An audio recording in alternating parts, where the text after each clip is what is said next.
Paus memiliki posisi yang sangat unik dan tidak dimiliki oleh pemimpin dunia manapun.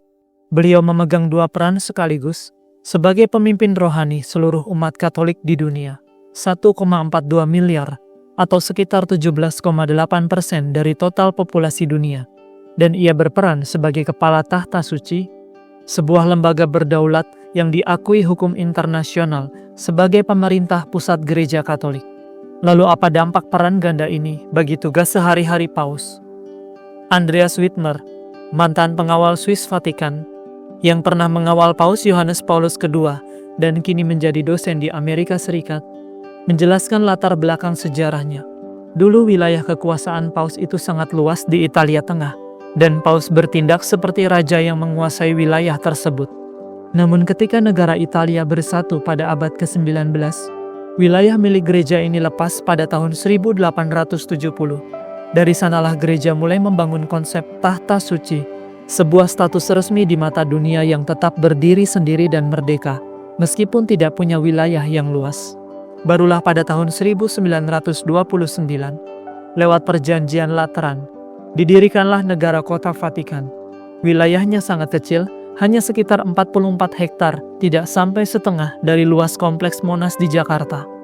Tujuan Vatikan dibuat kecil adalah agar Paus memiliki rumah yang independen, sehingga dapat memimpin umat tanpa bisa diatur-atur atau ditekan oleh negara lain.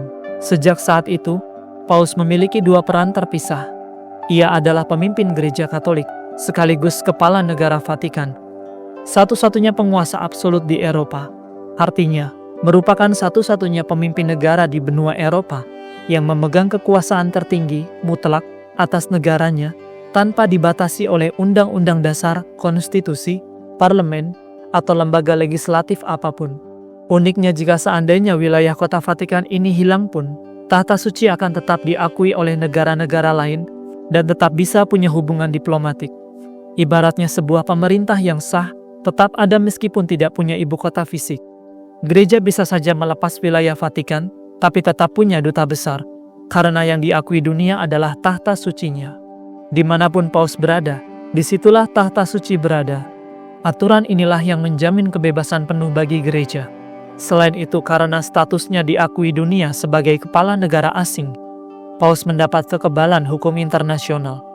Hal ini membuat Paus bebas dari kewajiban warga negara biasa di negeri asalnya, seperti tidak wajib ikut pemilu atau bayar pajak. Walaupun begitu, Paus tetap boleh memegang paspor atau kewarganegaraan asal negaranya, di samping kewarganegaraan Vatikan, yang otomatis ia peroleh ketika terpilih menjadi Paus.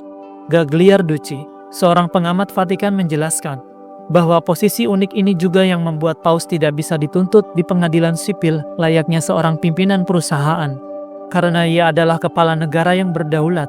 Seluruh hak kekebalan hukum internasional otomatis melekat padanya.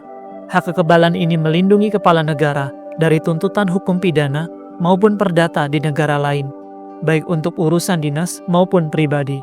Mengutip kalimat Paus Pius ke-11, ukuran Vatikan yang sangat kecil ini hanya sekedar menyediakan wadah fisik secukupnya agar jiwanya tetap menyatu.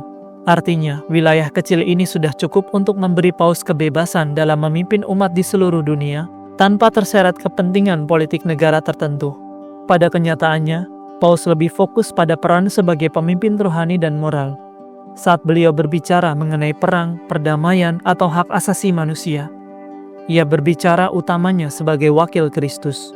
Seperti yang dikatakan oleh Andrea Tornielli dari bagian komunikasi Vatikan, Paus bertugas mengajak dunia menuju keadilan dan persaudaraan yang lebih baik, sementara jaringan diplomasi tahta suci bergerak di belakang layar untuk mendukung misi tersebut.